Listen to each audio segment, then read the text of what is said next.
Hello and welcome everybody to iTube classes. दोस्तों, इस video में आपको बताने वाला हूं कि आखिर ऐसा क्या है अफगानिस्तान में कि उसको कंट्रोल करना, उसको हराना इतना ज़्यादा मुश्किल है। और अगर कोई कंट्री उसको कंट्रोल कर भी लेती है तो लंबे समय तक अपने कंट्रोल को कंटिन्यू नहीं रख पाती है।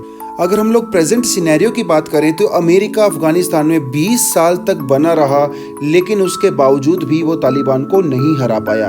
ये बात सबको पता है कि यूएसए की जो आर्मी है, जो डिफेंस फोर्सेस हैं, इस दुनिया की सबसे ज़्यादा एडवांस्ड टेक्नोलॉजी वाली फोर्सेस मानी जाती हैं। क्या आपको पता है कि एक अमेरिकन सोल्जर को अफगानिस्तान में रखने का 1 साल का खर्चा वो 22 से 23 करोड़ रुपए आता है, तो दुनिया में सबसे ज़्यादा है। उसके पास दुनिया की सबसे ज़्यादा एडवांस्ड टेक्नोलॉजी है, उसके पास ड्रोन्स हैं, उसके पास सैटेलाइट्स हैं।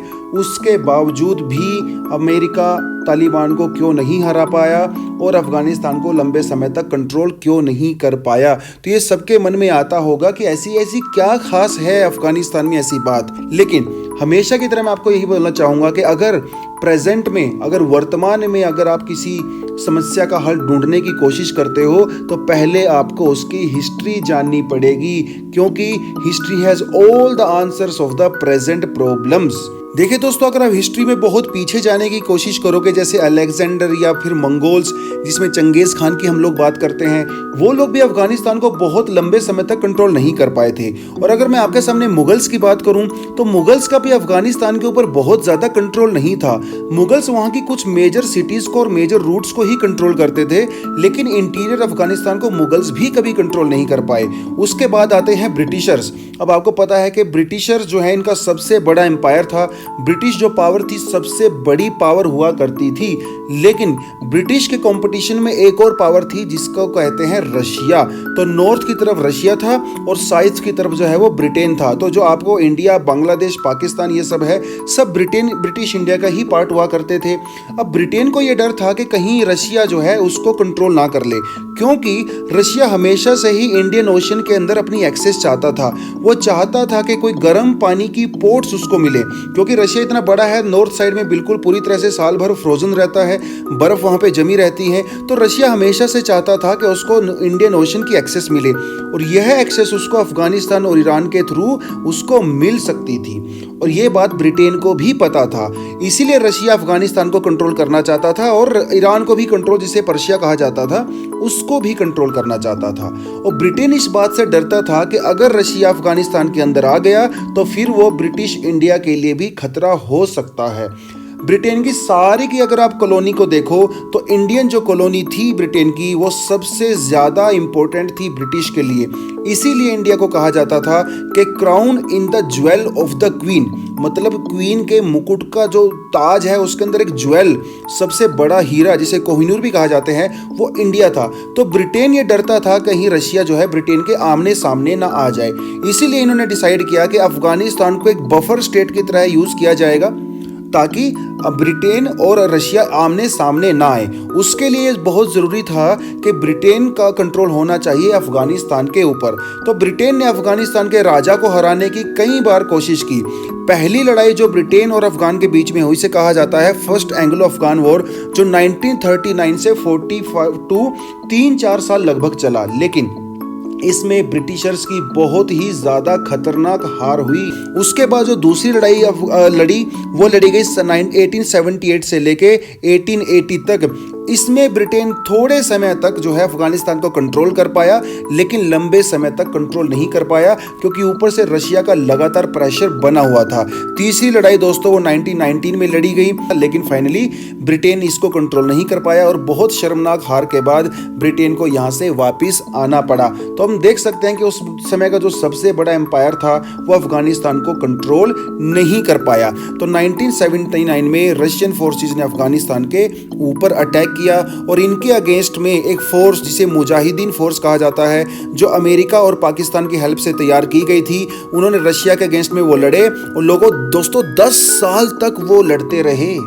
और फाइनली 1989 में रशियन की फोर्सेस को मजबूर होकर यहाँ से भागना पड़ा। तो हमने देखा कि रशिया भी उसको कंट्रोल नहीं कर पाया, उससे पहले ब्रिटिश भी उसको कंट्रोल नहीं कर पाए, और उसके बाद हुआ 2000 में 9/11 का अटैक 2001 में, और ब्रिटेन में और अमेरिका की एंट्री हुई अफगानिस्तान में एकदम पूरी फोर्स के साथ।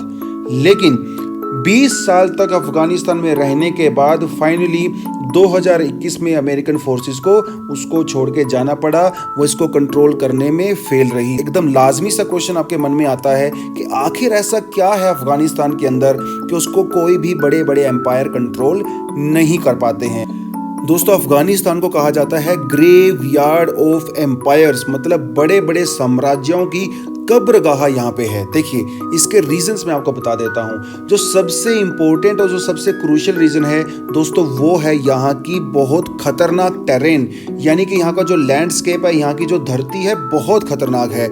अफगानिस्तान की 70% से ज़्यादा जो लैंड है वो बड़ी बड़ी माउंटेन्स के साथ ढकी हुई है। हिंदू कुश की अगर आप बात करो तो बहुत सारा पार्ट अफगानिस्तान में वो हिंदू कुश माउंटेन्स का है, और ये बहुत ही हाई माउंटेन्स हैं और बहुत हार्श क्लाइमेट यहाँ पे होता है। तो जब आप उस वैली के बीच में से गुजरते हो तो ऊपर पत्थरों पे जो है जो अफगान फोर्सेस हैं वो खड़ी रहती हैं, और वो आपके ऊपर यहाँ से आराम से गोलाबारी कर सकती हैं, आपके ऊपर पत्थर फेंक सकती हैं, आपके ऊपर रॉकेट लॉन्चर दाग सकती हैं। इसीलिए जो है इनको एक्सेस करना बहुत ही ज़्यादा मुश्किल हो जाता है। यहाँ की जो ट्राइबल पॉपुलेशन है ना, ट्राइबल जो लोग रहते हैं वो तो हज़ारों साल से यहाँ पे रहते हैं, इसीलिए उनको ये जो पहाड़ियाँ हैं इनके बीच में बिल्कुल पतले पतले रास्ते होते हैं, उन सब रास्तों की पहचान होती है। लेकिन कोई बाहर से फोर्स आता है तो उनको इन रास्तों की पहचान नहीं होती है, इसलिए या तो वो गुम हो जाते हैं या फिर वो अपने जो अफगान फोर्सेस होती हैं जो उनके दुश्मन होते हैं अफगानिस्तान में, उनके हाथ में आ जाते हैं और उनको बहुत ज़्यादा डैमेज कर सकते हैं। तो यहाँ की जो टोपोग्राफी है, जो यहाँ की टेरेन है, सबसे बड़ा चैलेंज जो है वो इसको ही करती है। दूसरी अगर हम लोग बात करें कि अफगानिस्तान दोस्तों एक लैंडलॉक्ड कंट्री है ना। देखिए, अफगानिस्तान है यहाँ पे एक तरफ देख सकते हो, पाकिस्तान है, ईरान है, तुर्कमेनिस्तान, उज्बेकिस्तान, ताजिकिस्तान, और ये जो थोड़ा सा पार्ट है वाखन कॉरिडोर वाला, ये चाइना के साथ भी मिलता है।